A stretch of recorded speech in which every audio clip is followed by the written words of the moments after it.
Welcome guys to my YouTube channel Education Tab. This is Zahir Abbas, your physics mentor, and in today's lecture we are going to discuss the MCQ of the laws of motion.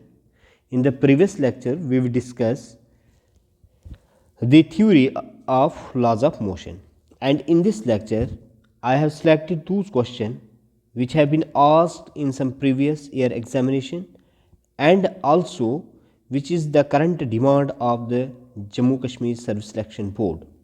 Most of the question pertaining to this chapter has been asked in the previous year examination, and I will also mention those questions here.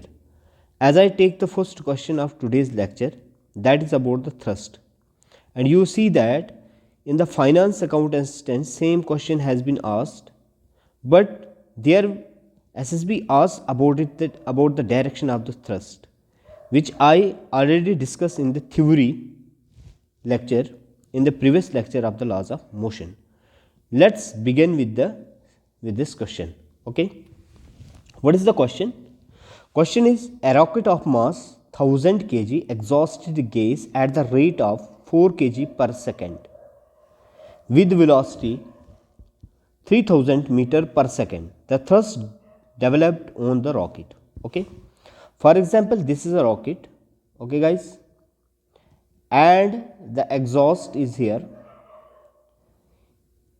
Note one thing which I already told you, that the thrust is in the direction of motion. पहला point आप note करोगे, thrust जो है in the direction of motion होता है हमेशा,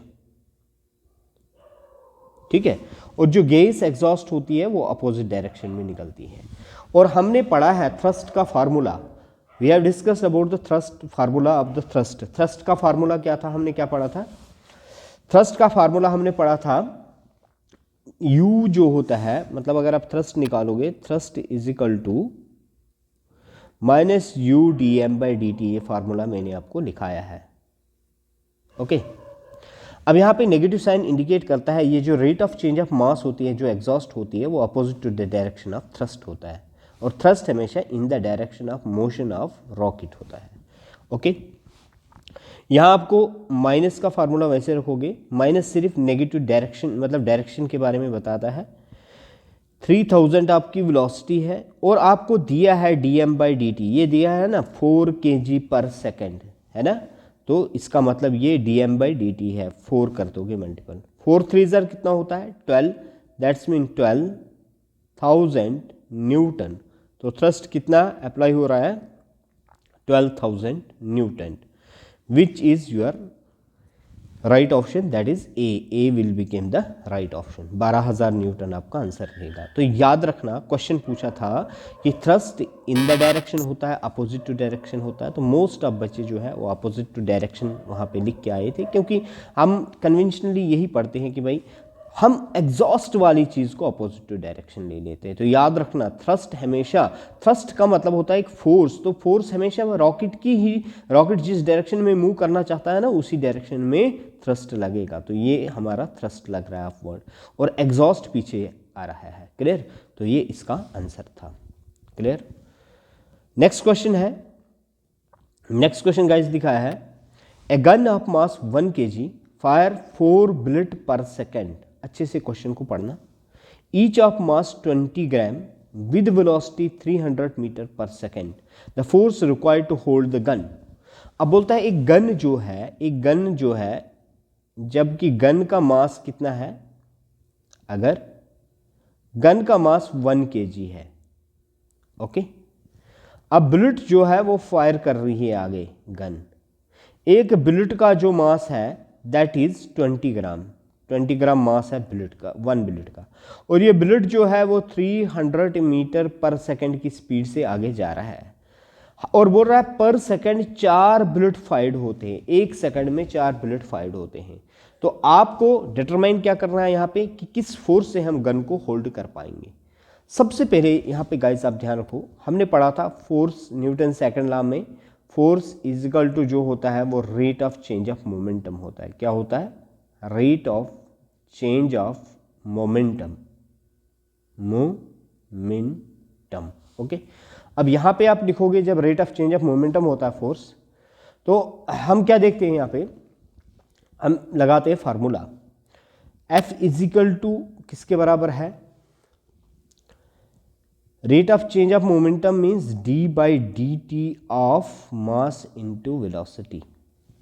तो guys अगर यहाँ पे देखोगे आप, क्या मास कितना दिया है आपका 20 ग्राम दिया है ना, लेकिन आपको इसको केजी में कन्वर्ट करना पड़ेगा, तो डिवाइड बाय 1000 कर दो तो केजी हो जाएगा बुलेट का मास, क्योंकि बुलेट जितनी फोर्स इंपार्ट करेगा उतना ही फोर्स से हमें गन को होल्ड करना पड़ेगा। तो 20/1000 मल्टीप्लाई बाई, एक सेकंड में कितने बुलेट निकल रहे हैं, ये तो एक बुलेट का हो गया, तो मल्टीप्लाई बाय 4 कर दो, 4 बुलेट निकल रहे हैं, इंटू वेलोसिटी, वेलोसिटी हमारे पास क्या है, दैट इज 300 मल्टीप्लाई बाय 300।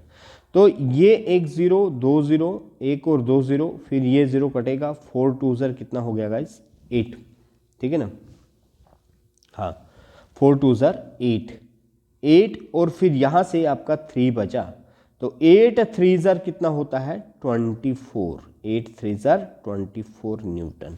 तो आपको 24 न्यूटन से गन को होल्ड करना पड़ेगा। Hope you are getting.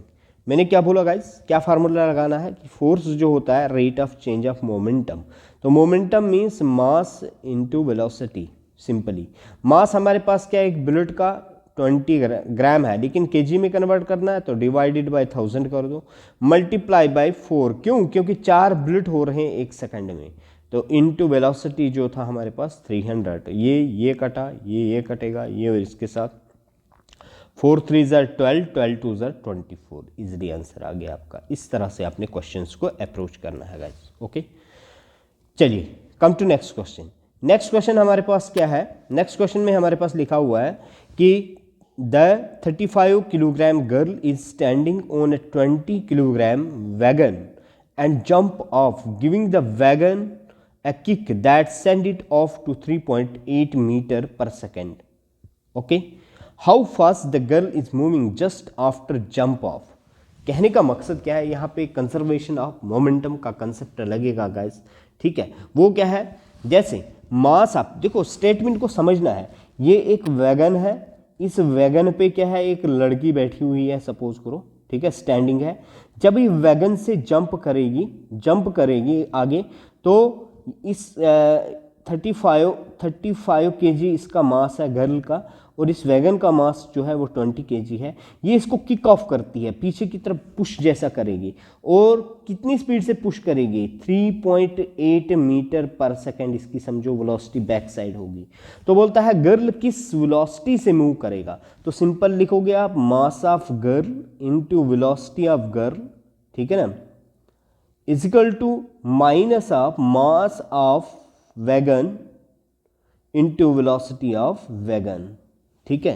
तो कंजर्वेशन ऑफ मोमेंटम वाला कंसेप्ट हमें क्या निकालना है, वेलोसिटी ऑफ गर्ल किस डायरेक्शन में जाएगी, तो वो तो opposite to direction of wagon ही जाएगी, वैगन इधर आएगा और गर्ल आगे जाएगी। बस कंजर्वेशन ऑफ लीनियर मोमेंटम का कंसेप्ट लगाना है, क्वेश्चन को सिर्फ समझना था। तो यहाँ पे आपका माइनस मास ऑफ जो वैगन है वो कितना दिया है 20 kg into velocity of wagon दिया है 3.8 metre per second, divided by आप करोगे 35, ठीक है। तो आप कर सकते हो 5 से, 5 4 20, 7 5 35, तो यहाँ से आप निकाल दो अब आराम से, तो आपका आंसर आ जाएगा, कितना आएगा आंसर, तो ये हो जाएगा 4 इंटू 3.8 डिवाइडेड बाई 7, इसको करेंगे अगर 8 4 होता है 32 कैरी 3, 8 4 3 12 12 3 15 डिवाइडेड बाई 7। अब 7 1 7 7 2 कितना हो गया 14, तो आ गया हमारे पास 2, उसके बाद 14 15 1, फिर आपका क्या बचता है यहाँ पे, हाँ 7 2 14 आ गया, तो 1 होगा 12, तो समझो 7 1 2 पॉइंट समथिंग, मतलब 2 पॉइंट समथिंग आएगा। अब 2.1 आगे डैश डैश कुछ आ सकता है, तो हमारे पास 2 पॉइंट में एक ही ऑप्शन मिलता है, दैट इज़ 2.2। तो ये वाला आंसर हमारा सही हो जाएगा।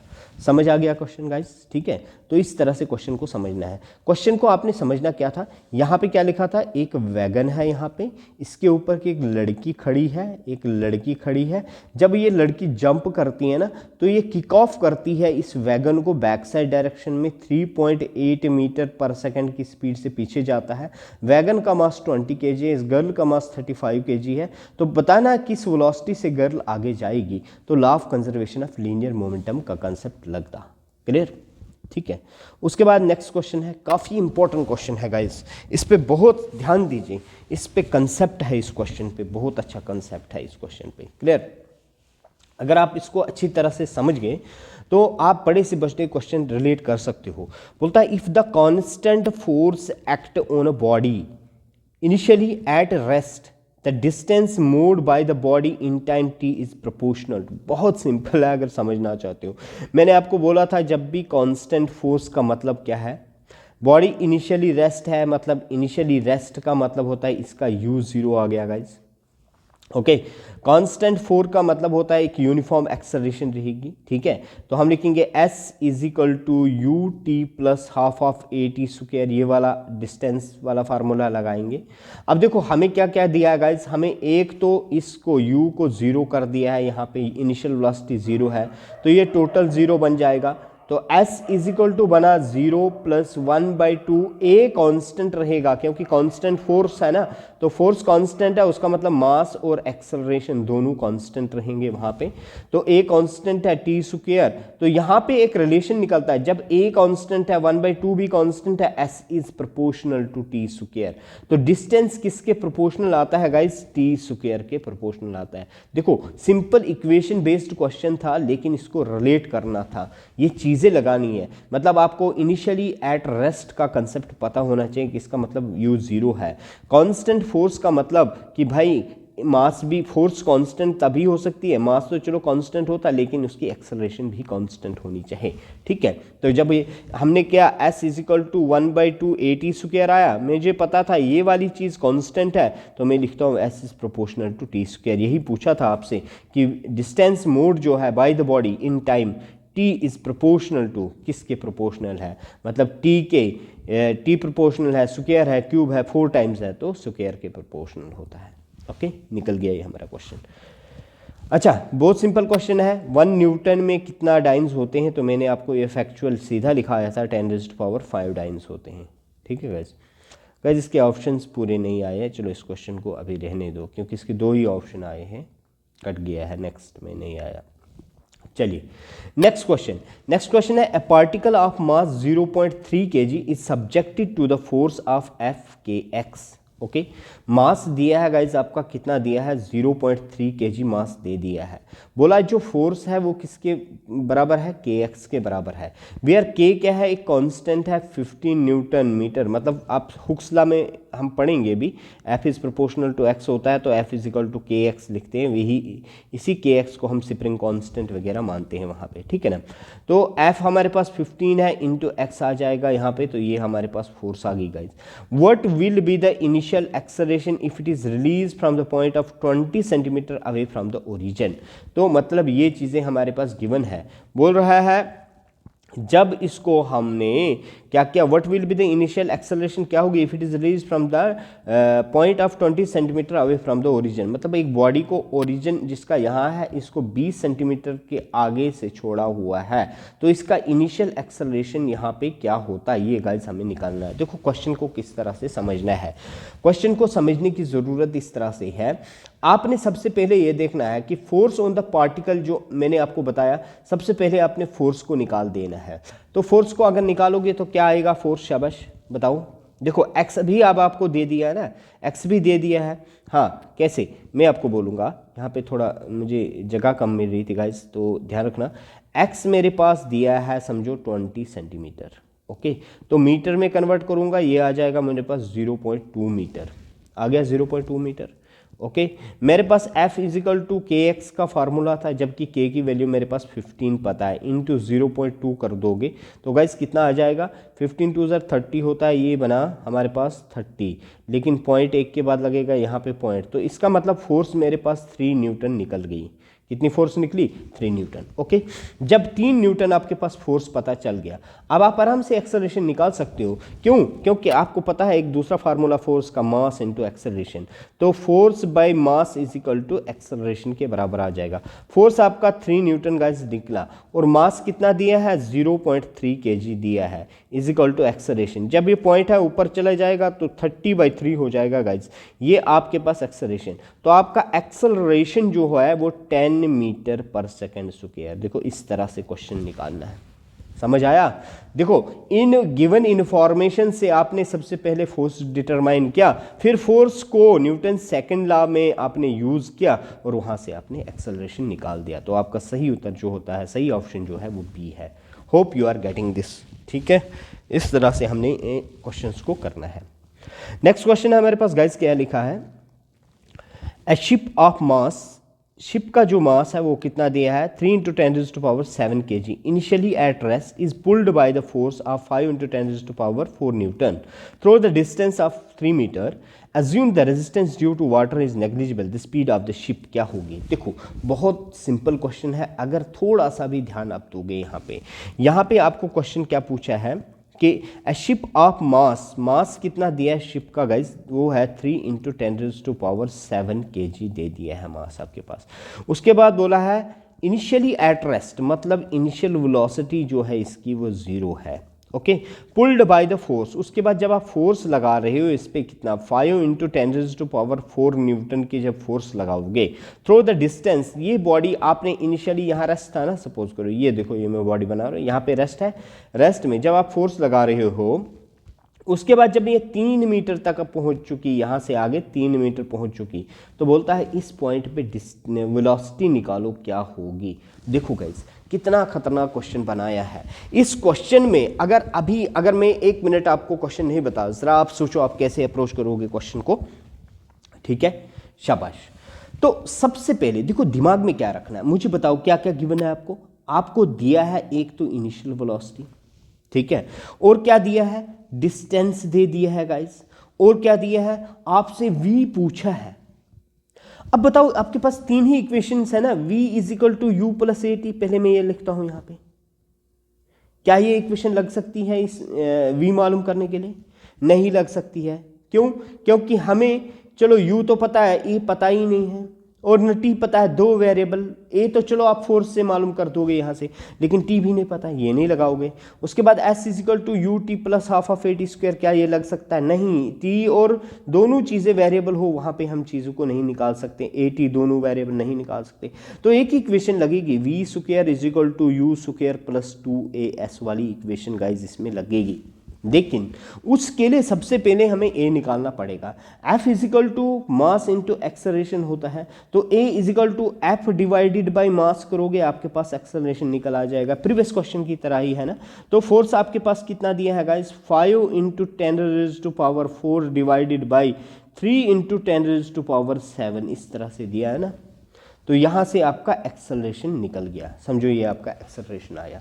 और जब इसको आप कैलकुलेट करोगे गाइज, तो आपका ये एक्सेलरेशन कितना आ जाएगा ज़रा मुझे बताओ, ठीक है, एक्सेलरेशन कितना निकलेगा यहाँ से, टेल मी शाबाश, कितना एक्सेलरेशन निकला। चलिए अभी इसको हम निकालते हैं, चलिए कोई बात नहीं, मैंने क्या निकाला था, F = मास इंटू एक्सेलरेशन, तो acceleration = force by mass. Acceleration force कितना था गाइज मेरे पास, फोर्स ये है 5 × 10⁴ डिवाइडेड बाय 3 × 10⁻⁷। ओके अब देखो मैं क्या करूँगा, इधर से गए कितने, 4, ये गए 7 में से 3 बचे, तो 5/3 × 10⁻³ कर दूंगा ना, क्योंकि ऊपर आ जाएगा। अब काट दो इसको, शाबाश, ये कितना आएगा, 3 × 1 = 3, फिर 3 × 6 = मतलब 5/3 रखो, अभी फ़िलहाल रखो इसको ऐसे ही, 5/3 इंटू दिस, ये ऐसे रखो। अब यहाँ पे लिखो v² is equal to u² plus 2as वाला फार्मूला, ठीक है ना।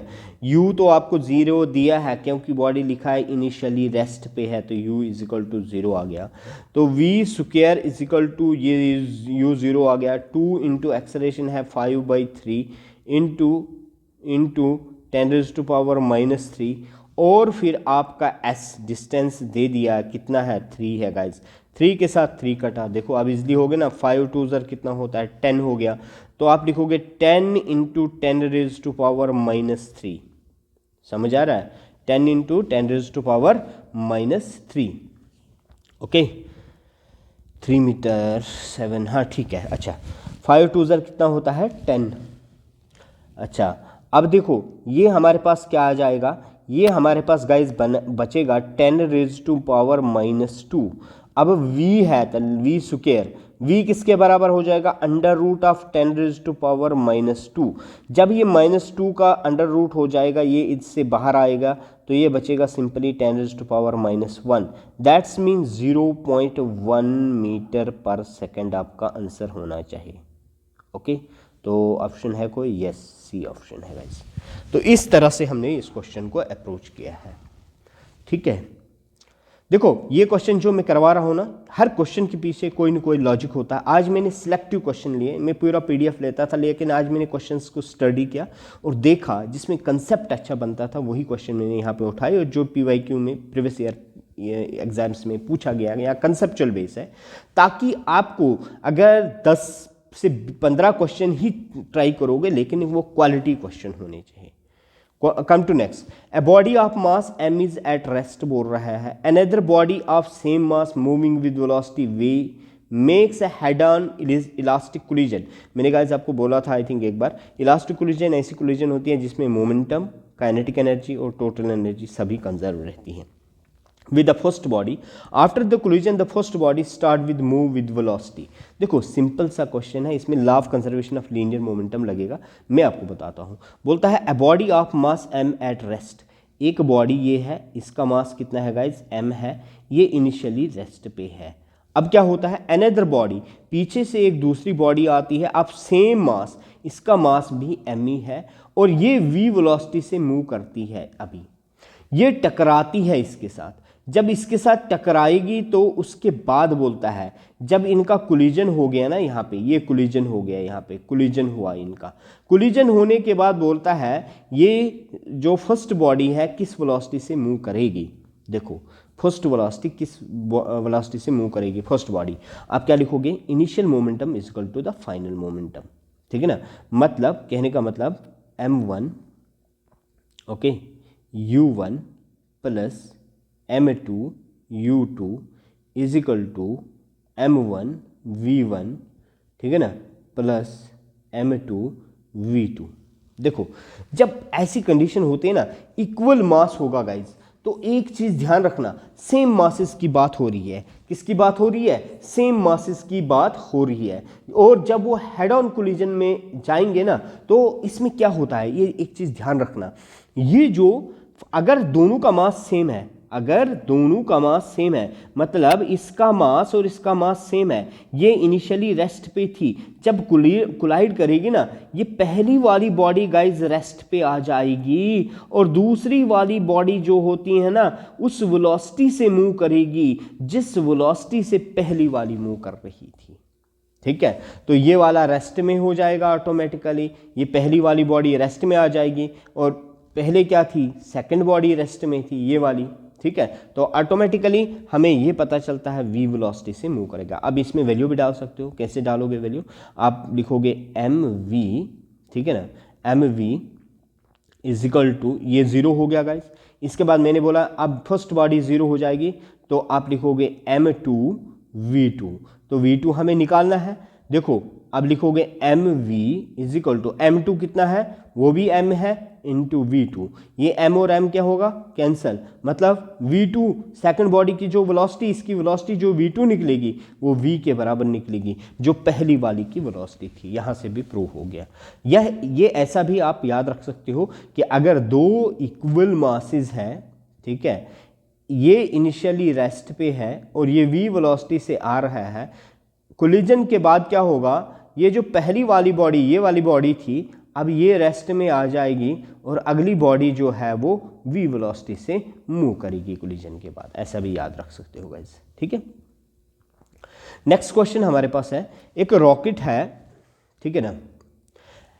In a rocket fuel burn at the rate of this, मतलब ये देखो 1 kg/सेकंड दिया है। क्या दिया है आपको जरा बताओ, आपको dm/dt दिया है। ये याद रखना, यूनिट्स से आपको आइडेंटिफिकेशन होनी चाहिए मुझे क्या दिया है।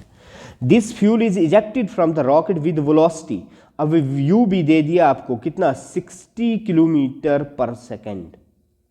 ओके, लेकिन अब आपको मीटर में कर देना है कन्वर्ट इसको। 60 km/सेकंड का मतलब है कितने मीटर, 60,000 मीटर/सेकंड अब निकल गई वेलोसिटी हमारी, ठीक है। तो आपको फोर्स एक्सर्टेड मतलब थ्रस्ट मालूम करना है।